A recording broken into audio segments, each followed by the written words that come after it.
ಇನೋವಾನೇ ನೀವೆಲ್ಲ ದೊಡ್ಡ ಗಾಡಿ ಅಂತ ಅನ್ಕೊಂಡಿದ್ರೆ ಇದು ಎಷ್ಟಿದೆ ನೋಡಿ ಹೈಟ್. ಅದಕ್ಕೂ ಮೇಲೆ 9 ತೋಳ ಹಳ್ಳಕ್ಕೆ ಬಿತ್ತು. ಬೇರೆ SUV-ಗಳೆಲ್ಲ ಆಲ್ಮೋಸ್ಟ್ ಇಲ್ಲಿಗೆ ಎಂಡ್ ಆಗುತ್ತೆ.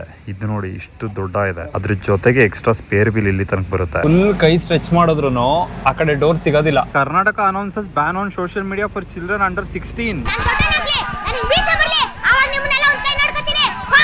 ಕೇಬಲ್ ತಂದಿಲ್ಲ ಅಂತ ಏನ್ ಮಾಡಿದೀರಾ ನೀವು? ಡ್ಯಾಶ್ ಕ್ಯಾಮ್ಗೆ ಹಾಕಿದ ಕೇಬಲ್ ಬಿಚ್ಕೊಂಡು ಚಾರ್ಜ್ ಹಾಕೊಂಡಿದೀರಾ. ವಿಶ್ವೇಶ್ವರೇ ನೆಕ್ಸ್ಟ್ ಅಂದ್ರೆ ಇವನೇ ಅಂತ ಅನ್ಸುತ್ತೆ ನನ್ಗೊಂದೊಂದ್ಸಲ. ನಮ್ಮ ಗರಾಜ್ ಅಲ್ಲಿ ಇದು ತನಕ ಸುಮಾರು ಲೆಜೆಂಡರಿ ಗಾಡಿಗಳೆಲ್ಲ ಬಂದು ಹೋಗಿದೆ. ಆದ್ರೆ ಇದು ಒಂದು ಗಾಡಿಗೆ ಸುಮಾರು ತಿಂಗಳಿಂದ ವೆಯ್ಟ್ ಮಾಡ್ತಾ ಇದ್ದೆ. ದಿನ ನಾನು ಈ ರೋಡಲ್ಲಿ ಓಡಾಡ್ಬೇಕಾದ್ರೆ ಇಲ್ಲೊಂದು ಮಾಂಟೆರೋ ನೋಡ್ತಾ ಇದ್ದೆ. ಅವತ್ತಿಂದ ವಿಡಿಯೋ ಮಾಡಕ್ ಕೊಡ್ತೀರಾ ಅಂತ ಕೇಳೋಣ ಅಂತ ಅನ್ಕೋತೀನಿ. ಆದ್ರೆ ಅದ್ರ ಕಂಡೀಷನ್ ನೋಡಿದ್ರೆ ಓಡೋ ತರ ಕಾಣಿಸ್ತಿಲ್ಲ. 2,18,495 ಕಿಲೋಮೀಟರ್ ಓಡಿದೆ ಗುರು ಈ ಕಾರು. ಹೊಸ ತಾರ್ಗಳೆಲ್ಲ 20,000 ಕಿಲೋಮೀಟರ್ ಓಡಿದ್ರೆ ಕೆಮ್ಮಕ್ ಶುರು ಆಗ್ಬಿಡುತ್ತೆ. ಈ ಕಾರು 2,00,000 ಕಿಲೋಮೀಟರ್ ಓಡಿದ್ರು ಇನ್ನು ಮೆಚುರಿಟಿಗೆ ಬಂದಿಲ್ಲ. ಈ ಸ್ವಿಫ್ಟ್, ಡಿಸೈರ್, ಬಲಿನೋ ಎಲ್ಲ ಎಷ್ಟು ಚಿಕ್ಕದಾಗಿ ಕಾಣಿಸ್ತಾ ಇದೆ ನೋಡಿ ಈ ಕಾರಲ್ಲಿ ಕೂತ್ರೆ. ಈ ಕಾರ್ಗೆ ಕಟ್ಟುವಂತ ಟ್ಯಾಕ್ಸ್ ಅರ್ಧ ಪಾರ್ಕಿಂಗ್ ಗೆ ಆಗೋಗ್ಬಿಡುತ್ತೆ. ಪಕ್ಕ ನಿಂತ್ಕೊ ನಿಮಿಷ. ಅಬ್ಬಾ ಹೊರಡು.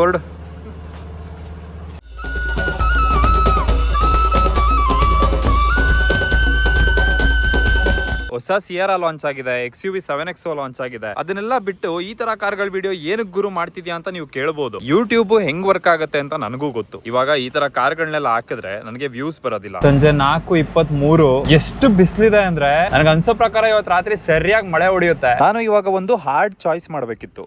ವ್ಯೂಸ್ಗೋಸ್ಕರ ಯೂಟ್ಯೂಬ್ ಮಾಡ್ಲಾ ಅಥವಾ ಈ ತರ ಲೆಜೆಂಡರಿ ಕಾರ್ಗಳನ್ನ ತೋರ್ಸೋದಕ್ಕೋಸ್ಕರ ಯೂಟ್ಯೂಬ್ ಮಾಡ್ಲಾ ಅಂತ. ಬಾಯ್ ಟಾಟಾ, ಗುಡ್ ಬೈ, ಗಯಾ. ಈ ಕಂಪನಿಯಲ್ಲಿ ನೀವು ಪಜೆರೋ ಬಗ್ಗೆ ಕೇಳಿರ್ತೀರಾ. ಆದ್ರೆ ಮಿಸ್ಟುಬಿಷಿಯಲ್ಲಿ ಇನ್ನೂ 2 SUV-ಗಳು ಫೇಮಸ್ ಆಗಿತ್ತು. ಒಂದು ಔಟ್ಲ್ಯಾಂಡರ್, ಒಂದು ಮಾಂಟೆರೋ. ದಿನ ನಾನು ಈ ರೋಡಲ್ಲಿ ಓಡಾಡ್ತೀನಿ ನೋಡಿ ಎಷ್ಟು ಹಳ್ಳ ದಿಣ್ಣೆ ಇದೆ ಅಂತ. ಹೈಲೆಕ್ಸ್ ಎತ್ತಿ ಬಿಸಾಕ್ ಬಿಡುತ್ತೆ. ಆದ್ರೆ ಇದು ಹೆವಿ ಕಂಫರ್ಟಬಲ್ ಆಗಿದೆ. ಈ ಮಾಂಟೆರೋದು ಒಂದು ಲೆಗಸಿ ಏನಂದ್ರೆ 25 ವರ್ಷ ಇದು ಡಾಕರ್ ಅಲ್ಲಿ ಪಾರ್ಟಿಸಿಪೇಟ್ ಮಾಡಿದೆ. 12 ಸಲ ಟೈಟಲ್ ಗೆದ್ದಿದೆ. ಇದು ನಾರ್ಮಲ್ SUV ಕ್ಯಾಟಗರಿಗೆ, ನಿಮ್ಮ ಫಾರ್ಚುನರ್ ಕ್ಯಾಟಗರಿಗೆ ಅದಕ್ಕೆಲ್ಲ ಸೇರ್ಕೊಳ್ಳೋದಿಲ್ಲ. ಇದು ಕಾಂಪೀಟ್ ಮಾಡೋದು ಡಿಫೆಂಡರ್, ಲ್ಯಾಂಡ್ ಕ್ರೂಸರ್, ನಿಸಾನ್ ಪ್ಯಾಟ್ರಲ್ ಅಂತ ಕಾರ್ಗಳ ಜೊತೆ. ಮಾಂಟೆರೋ ಅಂದ್ರೆ ಆಕ್ಚುಯಲ್ ಮೀನಿಂಗು ಮೌಂಟೇನ್ ಅಲ್ಲಿ ಇರುವಂತಹ ಹಂಟರ್ ಅಂತ. ಅವಾಗೆಲ್ಲ ಏನಾಗ್ತಿತ್ತು ಅಂದ್ರೆ ಒಂದೊಂದ್ ದೇಶದಲ್ಲಿ ಒಂದೊಂದ್ ಹೆಸರಲ್ಲಿ ಕಾರ್ಗಳು ರಿಲೀಸ್ ಆಗ್ತಾ ಇತ್ತು ಟ್ರೇಡ್ ಮಾರ್ಕ್ ಇಶ್ಯೂಸ್ ಇಂದ. UK ಅಲ್ಲಿ ಮಾಂಟೆರೋ ಶೋಗನ್ ಅಂತ ರಿಲೀಸ್ ಆಗಿತ್ತು. ಹಂಗೇನೆ ಸುಜುಕಿ ಜಿಪ್ಸಿ US ಅಲ್ಲಿ ಸಮುರಾಯ್ ಅಂತ ಲಾಂಚ್ ಆಗಿತ್ತು. ಈ ಕಾರ್ಗಳು ಭಾರತಕ್ಕಿಂತ ಜಾಸ್ತಿ ಮಿಡಲ್ ಈಸ್ಟ್ ಅಲ್ಲಿ ಫೇಮಸ್ ಆಗಿತ್ತು. ಇದನ್ನೆಲ್ಲ ಸ್ಯಾಂಡ್ ಡ್ಯೂನಿಂಗ್ ಯೂಸ್ ಮಾಡ್ತಾರೆ. ನಮ್ಮ ದೇಶದಲ್ಲಿ ಈ ಕಾರು 2007 ಅಲ್ಲಿ ಬಂತು. 2016 ಹೋಗ್ಬಿಟ್ಟಿತ್ತು. ಆ ಟೈಮ್ ಅಲ್ಲಿ ಲಾಸ್ಟ್ ರೆಕಾರ್ಡೆಡ್ ಪ್ರೈಸ್ ಏನಂದ್ರೆ ಆನ್ ರೋಡ್ ಹತ್ತತ್ರ 75 ಲಕ್ಷ. ಇವತ್ತು ಇನ್ಫ್ಲೇಷನ್ಗೆ ಲೆಕ್ಕ ಹಾಕಿದ್ರೆ ಅದು 1 ಕೋಟಿಗಿಂತ ಜಾಸ್ತಿ. ಯಾವ್ದು ನಶೆ ಮಾಡ್ತೀರಾ ನೀವು? 120 ರೂಪಾಯಿ ಕೊಟ್ಟು ಡಯಟ್ ಕೋಕ್ ಕುಡಿಯೋರ್ಗೆ 50 ರೂಪಾಯಿ ಎಳ್ನೀರು ಕೂಡ ಜಾಸ್ತಿ ಅನ್ಸುತ್ತೆ. ಈ ಗಾಡಿಗಳ ಕಥೆನೂ ಹಂಗೆ ಗುರು. ಯಾವ್ದಾವ್ದೋ ತುಕಾಲಿ ಗಾಡಿಗಳಿಗೆ 20-30 ಲಕ್ಷ ಹಾಕೋರು. ಅವಾಗಿನ ಟೈಮಲ್ಲಿ ಈ ಕಾರ್ಗೇನಕ್ಕೆ ಅಷ್ಟು ಇದ್ರಲ್ಲಿರುವಂತ ಪ್ರತಿಯೊಂದು ಪಾರ್ಟ್ನು ಇಂಪೋರ್ಟ್ ಆಗಿರೋದು. ಇವತ್ತಿಗೂ ಸೆಕೆಂಡ್ ಹ್ಯಾಂಡ್ ಮಾರ್ಕೆಟ್ ಅಲ್ಲಿ ಈ ಕಾರು ಒಂದು 10-12 ಲಕ್ಷಕ್ಕೆಲ್ಲ ಸಿಗುತ್ತೆ. ಆದ್ರೆ ಮೇನ್ ಇಶ್ಯೂ ಏನು ಅಂದ್ರೆ ಇದ್ರಲ್ಲಿರುವಂತ ಪಾರ್ಟ್ಸ್. ಇವಾಗ ಕಾರ್ ಚೀಪ್ ಆಗಿರ್ಬೋದು, ಆದ್ರೆ ಇದಕ್ಕೆ ಯೂಸ್ ಆಗುವಂತ ಪಾರ್ಟ್ಸ್ ಇನ್ನೂ ಎಕ್ಸ್ಪೆನ್ಸಿವ್ ಆಗಿದೆ. ಇದ್ರದ್ದು ಒಂದೊಂದು ಡ್ರೈವ್ ಶಾಫ್ಟ್ ದುಡ್ಡಿಗೆನೆ ಒಂದ್ ಸೆಕೆಂಡ್ ಹ್ಯಾಂಡ್ ಸ್ವಿಫ್ಟ್ ಡಿಸೈರ್ ತಗೋಬಹುದು. ಅಣ್ಣ ಗಾಬರಿನೇ ಆಗ್ಬಿಟ್ರು ಕಾರ್ ನೋಡಿ. ಇಷ್ಟೆಲ್ಲ ಖರ್ಚಿದೆ ಅಂತ ಗೊತ್ತಿದ್ರು ಇದನ್ನ ತಗೊಂಡು ಮೇಂಟೈನ್ ಮಾಡಿ ಓಡಿಸ್ತೀನಿ ಅನ್ನುವಂತ ಪ್ರಜೆಗಳಿದಾರಲ್ಲ. ಫ್ರಂಟ್ ಅಲ್ಲಿ ಒಂದು ಫಾಗ್ ಲ್ಯಾಂಪ್ ಇದೆ.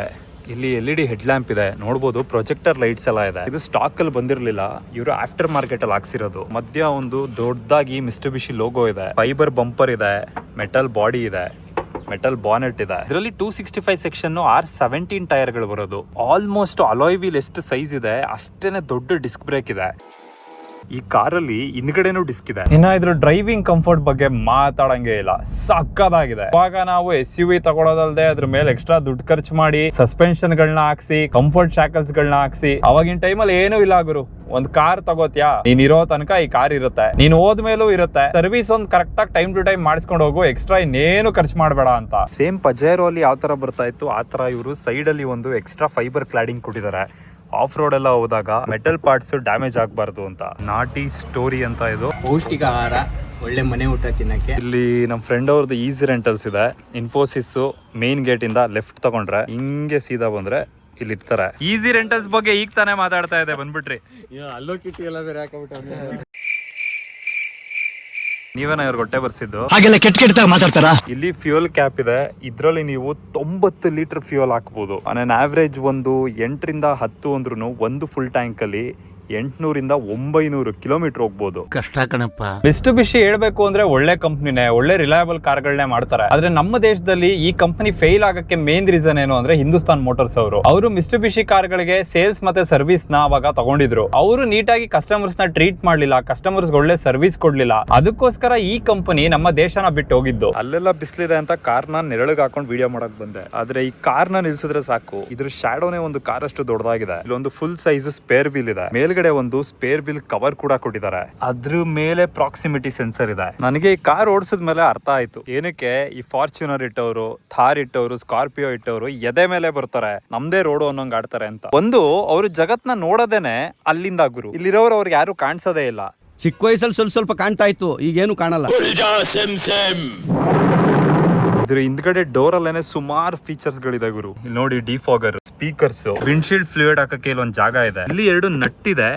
ಇದನ್ನ ರಿಮೂವ್ ಮಾಡಿ ನೀವು ಈ ಪೋರ್ಷನ್ ಅನ್ನ ಬಿಚ್ಚಬಹುದು ಸ್ಪೇರ್ ವೀಲ್ ಹಾಕೋದಕ್ಕೆ. ಹಿಂದ್ಗಡೆ ಹೆವಿ ಸ್ಟೋರೇಜ್ ಸ್ಪೇಸ್ ಇದೆ. ಈ ಪರ್ಟಿಕ್ಯುಲರ್ ಮಾಡಲ್ 7 ಸೀಟರ್ ವರ್ಷನ್ ನೋಡಿ. ಹಿಂದ್ಗಡೆನೂ ಒಂದು ಸೀಟ್ ಇದೆ, ಇದನ್ನು ಫುಲ್ ಮಡಚಬಹುದು. ಮುಂದ್ಗಡೆ ಇರುವಂತ 2 ಸೀಟ್ ನು ಕಂಪ್ಲೀಟ್ ಆಗಿ ಮಡಚಬಹುದು. ಇಲ್ಲಿ ಒಂದಷ್ಟು ಸ್ಟೋರೇಜ್ ಆಪ್ಷನ್ ಇದೆ. ಇದನ್ನ ನೀವು ಟ್ರೇ ಆಗಿ ಕೂಡ ಯೂಸ್ ಮಾಡ್ಕೋಬಹುದು. ಆದ್ರೆ ಇವತ್ಗೂ ಸುಮಾರು ಜನ ಪಜೆರೋನ ಇಟ್ಟಿರೋರು, ಮಾಂಟೆರೋ ಇಟ್ಟಿರೋರು, ಔಟ್ಲ್ಯಾಂಡರ್ ನ ಇಟ್ಟಿರೋರು ಸರ್ವಿಸ್ ಮಾಡ್ಸಕ್ಕೆ ಪರದಾಡ್ತಾರೆ. ಈ ಕಂಪನಿ ಕಾರ್ಗಳಿಗೆ ಪ್ರಾಪರ್ ಸರ್ವಿಸ್ ಬೇಕು ಅಂದ್ರೆ ಮಂಗಳೂರಲ್ಲಿ ಸಿಗುತ್ತೆ, ಇಲ್ಲಾಂದ್ರೆ ಕೇರಳದಲ್ಲಿದೆ. ಮುಂಚೆ ಮಿಸ್ಟುಬಿಷಿ ಅವ್ರು ಬಂದು ನಮ್ಮ ಗರಾಜ್ ಅಲ್ಲೇನೆ ಕ್ಯಾಂಪ್ ಆಗ್ತಾ ಇದ್ರು. 2-3 ಲಕ್ಷ ಓಡಿರುವಂತ ಪಜೆರೋ ಎಲ್ಲ ನಮ್ಮ ಗರಾಜ್ ಗೆ ಬಂದಿದೆ ಸರ್ವಿಸ್ಗೆ. ಇಲ್ಲಿ ನೋಡಿ, ಕೆಳಗಡೆ ಎಕ್ಸಾಸ್ಟ್ ಇದೆ, ಇಲ್ಲಿ ಟೋ ಹುಕ್ ಇದೆ. ಸಸ್ಪೆನ್ಷನ್ ನೋಡ್ತಾ ಇದೀರಾ ಅಲ್ವಾ, ಇದರಲ್ಲಿ ಕಟ್ಟೆ ಬರೋದಿಲ್ಲ. ಏನಕ್ಕೆ ಅಂದ್ರೆ ಇದು ಒಂದು ಮೋನೋಕಾಕ್ ಡಿಸೈನ್. ಹಿಂದ್ಗಡೆ ಡೋರು 90 ಡಿಗ್ರಿ ಓಪನ್ ಆಗುತ್ತೆ. ಒಳಗಡೆನೆ ಚಾಪೆ ಗೀಪೆ ಎಲ್ಲ ಇಟ್ಕೊಂಡ್ಬಿಟ್ಟವ್ರೆ. ಇಲ್ಲೊಂದು ಫುಟ್ ಸ್ಟೆಪ್ ಇದೆ ಅಲ್ವಾ, ಇಲ್ಲೊಂದು ಫುಟ್ ಸ್ಟೆಪ್ ಇದೆ. ಹಿಂದ್ಗಡೆ ಸ್ಪೇಸ್ ಕಮ್ಮಿ ಇದೆ, ಆದ್ರೆ ಮುಂದ್ಗಡೆ ಸ್ಪೇಸ್ ನೋಡಿ ಫುಲ್ ಜಿಪ್ಪೆ ಹಾಕಿಲ್ವಾ. 3 ಜನ, ಆಕ್ಚುಲಿ 4 ಜನ ಕೂತ್ಕೋಬಹುದು. ಇದು ಆಲ್ಮೋಸ್ಟ್ ನಮ್ಮ ಬೆಂಗಳೂರಲ್ಲಿ ಸಿಗುವಂತ 1 BHK ಮನೆಗಿಂತ ಜಾಸ್ತಿ ಇದೆ ಗುರು. AC ವೆಂಟು, ಸನ್ರೂಫ್ ಇಲ್ಲ.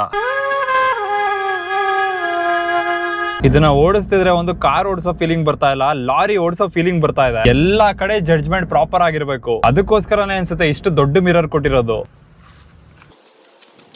ಮಾರುತಿ 800ದು 2.5 ಮಿರರ್, ಇದ್ರದ್ದು 1 ಮಿರರ್. ಬರೀ ನಿಮ್ ಹಿಂದೆ ಬರೋರಲ್ಲ, ನಿಮ್ ಇಡೀ ಪಾಸ್ಟೇ ಕಾಣುತ್ತೆ. ನೀವು ನನ್ನ ಚಾನಲ್ಗೆ ಹೋಗಿ ನೋಡಿದ್ರೆ ನಿಮ್ಗೆ ಸಿಗೋದು ಇದು ಒಂದೇ ವಿಡಿಯೋ, ಯಾಕೆಂದ್ರೆ ಇದು ನನ್ನ ಮೊದಲನೇ ವಿಡಿಯೋ. ಮತ್ತೆ ಈ ಸನ್ವೈಸರ್ ನ ಎಕ್ಸ್ಟೆಂಡ್ ಮಾಡ್ಕೋಬಹುದು. ಏನಕ್ಕೆ ಅಂದ್ರೆ ಈ ವಿಂಡೋ ಅಗಲ ಇದೆ ಗುರು. ಮೋಸ್ಟ್ಲಿ ಇದು ಒಂದು ಆಫ್ಟರ್ ಮಾರ್ಕೆಟ್ ಅನ್ಸುತ್ತೆ. ಇಲ್ಲಿ AC ವೆಂಟ್ಗಳನ್ನ ಕೊಟ್ಟಿದ್ದಾರೆ, ಇಲ್ಲಿ AC ಕಂಟ್ರೋಲ್ಸ್ ಇದೆ. ಏನಿದು, ಹೋಲಿ ವೆಂಟಿಲೇಟೆಡ್ ಸೀಟ್ ಇದೆ ಗುರು. ಇಲ್ಲೊಂದು ಸಿಗರೇಟ್, ಇಲ್ಲಿ ಕೀ ಇಟ್ಕೊಳಕ್ ಜಾಗ ಇದೆ, ಇಲ್ಲಿ ಬಾಟಲ್ ಹೋಲ್ಡರ್ ಇದೆ, ಇಲ್ಲಿ ಫಾಸ್ಟ್ ಆಗಿ ಎಲ್ಲ ಇಟ್ಕೊಳಕ್ಕೆ ಜಾಗ ಇದೆ. ಇದನ್ನ ಮೂವ್ ಮಾಡಬಹುದಾ? ಒಳಗಡೆ ಒಂದು ಸ್ಟೋರೇಜ್ ಇದೆ. Karnataka announces ban on social media for children under 16. ಏನ್ ಗುರು ಹಿಂಗ್ ಮಾಡ್ಬಿಟ್ರು? ಬೆಟ್ಟಿಂಗ್ ಆಪ್ ಓಲಾ ಎಲ್ಲ ಪ್ರಮೋಟ್ ಮಾಡಿ ಕಾಸು ಮಾಡ್ಕೊಂಡು ಚಿಕ್ಕ ಐಕ್ಳುಗಳು ತಲೆ ಕೆಡಿಸಿ ಒಳ್ಳೊಳ್ಳೆ ಗಾಡಿಗಳನ್ನ ತಗೊಂಡು ಸಿಂಪತಿ ಕಾರ್ಡ್ ಹೊಡ್ಕೊಂಡು ಜೀವನ ಮಾಡ್ತಿದ್ದವರೆಲ್ಲ ಇನ್ಮೇಲೆ ಎಲ್ಲಿಗೆ ಹೋಗ್ಬೇಕು? ಅವ್ರ ಚೈಲ್ಡ್ ಚಪಾತಿ ಸಬ್ಸ್ಕ್ರೈಬರ್ಸ್ಗಳು ಯಾರು ಇನ್ಮೇಲೆ ವಿಡಿಯೋನೇ ನೋಡಲ್ವಲ್ಲ. ನಿನ್ನಿಂದ ನಾವು ಈ ಊರಲ್ಲಿ ತಲೆ ಎತ್ಕೊಂಡು ಬಾಳೋ ಹಾಗಿಲ್ವಲ್ಲೋ. ನೋಡಿ, ಇದ್ರಲ್ಲಿ ಆಟೋಮೆಟಿಕ್ ಗೇರ್ ಬಾಕ್ಸ್ ಬರೋದು. ಪ್ರೆಸ್ ಮಾಡಿ 4 ಹೈಗೆ ಹಾಕಿದ್ರೆ ನಿಮ್ಗೆ ಇಲ್ಲಿ ತೋರಿಸುತ್ತೆ 4 ಹೈ ಶಿಫ್ಟ್ ಆಗಿದೆ ಅಂತ. 4 ಹೈ ಅಲ್ಲಿ ಡಿಫ್ಲಾಕ್, ಇದು ಮಧ್ಯ ಆರೆಂಜ್ ಬಂತು ನೋಡಿ. ಈಗ 4 ಲೋ ಡಿಫ್ಲಾಕ್ ಹಾಕ್ತೀನಿ ನೋಡಿ. ಇಲ್ಲಿ ಇವಾಗಿನ ಟೈಮಲ್ಲಿ ನಾನು ವರ್ಕೌಟ್ ಮಾಡೋದೇ ಬೇಡ, ಒಂದ್ ಕಾರ್ ವಿಡಿಯೋ ಮಾಡಿದ್ರೆ ಸಾಕು, ಫುಲ್ ನೀರ್ ಇಳಿದೋಗುತ್ತೆ. ಮುಂಚೆ ಟ್ಯಾಟೂ ಎದ್ದು ಕಾಣ್ತಾ ಇತ್ತು, ಕೈ ಬೆಳಗಿತ್ತು ಅಂತ. ಇವಾಗ ಕೈಯೂ ಟ್ಯಾಟೂ ಕಲರ್ ಆಗ್ಬಿಡಿದೆ. ಇದರಲ್ಲಿ ಎಲೆಕ್ಟ್ರಿಕಲ್ ಸೀಟ್ಸ್ ಇದೆ ಅಡ್ಜಸ್ಟ್ಮೆಂಟ್ ಗೆ. ಕಾರ್ನ ಆನ್ ಮಾಡಿ ತೋರಿಸ್ತೀನಿ ರೀ. ಪಜೆರೋ ಅಲ್ಲಿ ಮ್ಯಾನ್ಯುಯಲ್ ಕಾಂಪಾಸ್ ಇತ್ತು, ಇದರಲ್ಲಿ ಡಿಜಿಟಲ್ ಕಾಂಪಾಸ್ ಇದೆ. ಈ ಕಾರ್ ನಲ್ಲಿ ಇರುವಂತ ಮೇನ್ ವಿಷಯ ನಾನು ನಿಮ್ಗೆ ತೋರಿಸಲೇಬೇಕು. 3.2 ಲೀಟರ್ ಡೀಸೆಲ್, ಅದು ಟರ್ಬೋ ಡೀಸೆಲ್. ಬ್ಯಾಟ್ರಿ ನೋಡಿ ಎಷ್ಟು ದೊಡ್ಡದಾಗಿದೆ ಅಂತ. ಇವಾಗ ಬರ್ತಾ ಇರುವಂತ ಸುಜುಕಿ ಸ್ವಿಫ್ಟ್ ಇಂಜಿನ್ ಗಿಂತ ದೊಡ್ಡದಾಗಿ ಇದರಲ್ಲಿ ಏರ್ ಬಾಕ್ಸ್ ಇದೆ. ಅರೌಂಡ್ 200 BHP ಇದೆ, 440 ನ್ಯೂಟನ್ ಮೀಟರ್ ಟಾರ್ಕ್ ಇದೆ. ಹಳೆ ಡೀಸೆಲ್ ಇಂಜಿನ್ ಆಗಿರೋದ್ರಿಂದ ರಿಫೈನ್ಮೆಂಟ್ ಒಂದ್ ಮಟ್ಟಕ್ಕಿದೆ, ಆದ್ರೆ ಪವರ್ ಫುಲ್ಲು ಪಿಕಪ್.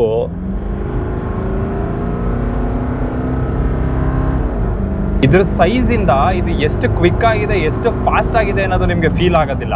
ಹೈವೇಗಳಲ್ಲಿ ಎಷ್ಟು ಚೆನ್ನಾಗಿ ಕ್ರೂಸ್ ಮಾಡಬಹುದು ಇದರಲ್ಲಿ ಅಂದ್ರೆ ನಿಮ್ಗೆ 1 ಪೈಸಾ ಫೆಟಿಗ್ ಆಗೋದಿಲ್ಲ. ಆದ್ರೆ ಸಿಟಿ ಒಳಗಡೆ ಬಂದಾಗ್ಲೇನೆ ಸ್ವಲ್ಪ ಇಶ್ಯೂ ಆಗೋದು. ಸಿಟಿಯಲ್ಲಿ ಇದನ್ನ ಅಷ್ಟು ಈಸಿಯಾಗಿ ತಿರ್ಗ್ಸಕ್ ಆಗಲ್ಲ, ಮನೂವರ್ ಮಾಡಕ್ ಆಗೋದಿಲ್ಲ.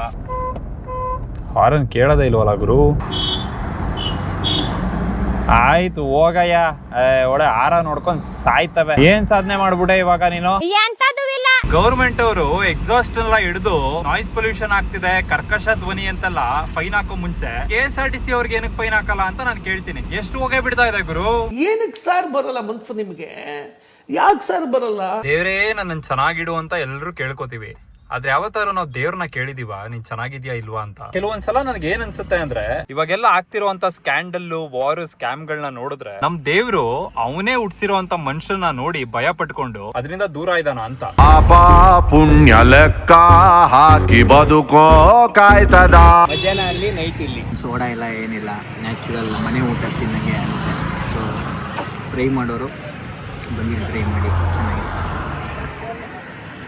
ತುಂಬಾ ಕಷ್ಟಪಟ್ಟು ಎಫರ್ಟ್ ಇಂದ ಇವ್ರು ಇದನ್ನ ನಡೆಸ್ತಾ ಇದಾರೆ. ಯಾರಿಗಾದ್ರೂ ಬಂದು ಟೇಸ್ಟ್ ಮಾಡ್ಬೇಕು ಅಂದ್ರೆ ಬನ್ನಿ. ಬರೀ ಮೈಸೂರು ಅಷ್ಟೇ ಅಲ್ಲ ಗುರು, ಎಷ್ಟೊಂದು ಕಡೆ ಈ ತರ ಸಣ್ಣ ಸಣ್ಣ ಜಾಗಗಳಲ್ಲಿ ನಾನು ಏನ್ ಊಟ ಮಾಡಿದೀನಿ, ಟೇಸ್ಟ್ ಸಕ್ಕತ್ತಾಗಿರುತ್ತೆ. ಆದ್ರೆ ಜನ ಇರೋದಿಲ್ಲ. ಏನಕ್ಕೆ ಅಂದ್ರೆ ನಮ್ಮ ಸೋಷಿಯಲ್ ಮೀಡಿಯಾದಲ್ಲಿ ದುಡ್ಡು ಕೊಡ್ಲಿಲ್ಲ ಅಂದ್ರೆ ಜನ ಯಾರನ್ನೂ ಪ್ರಮೋಟ್ ಮಾಡೋದಿಲ್ಲ, ನನಗೇನ್ ಸಿಗುತ್ತೆ ಅಂತಾರೆ. ಬಟ್ ಈ ಊಟದ ವಿಚಾರದಲ್ಲಿ ಏನಾಗುತ್ತೆ ಅಂದ್ರೆ, ಒಂದು ಸಲ ಯಾರ್ದಾದ್ರೂ ಮನೇಲಿ ಅಥವಾ ಅವ್ರ ಜಾಗದಲ್ಲಿ ನಾವು ಊಟ ತಿಂದಾಗ ಅದ್ರದ್ದು ಋಣ ಅನ್ನೋದು ಬಂದ್ಬಿಡುತ್ತೆ. ಯಾರ್ಯಾರು ತುಂಬಾ ಕಷ್ಟಪಟ್ಟು ಇದನ್ನೆಲ್ಲ ನಡೆಸ್ತಾ ಇರ್ತಾರೆ ಅವ್ರನ್ನೆಲ್ಲ ವಿಡಿಯೋದಲ್ಲಿ ತೋರಿಸ್ತೀನಿ. ನೀವುಗಳು ಅಷ್ಟೇ ವಿಡಿಯೋ ನೋಡ್ತಿರೋರು ಆದಷ್ಟು ಬಂದು ಇಂಥವ್ರಿಗೆ ಸಪೋರ್ಟ್ ಮಾಡಿ. ಈ ಜನುಮವೇ ದೊರಕಿದೆ ರುಚಿ ಸವಿಯಲು.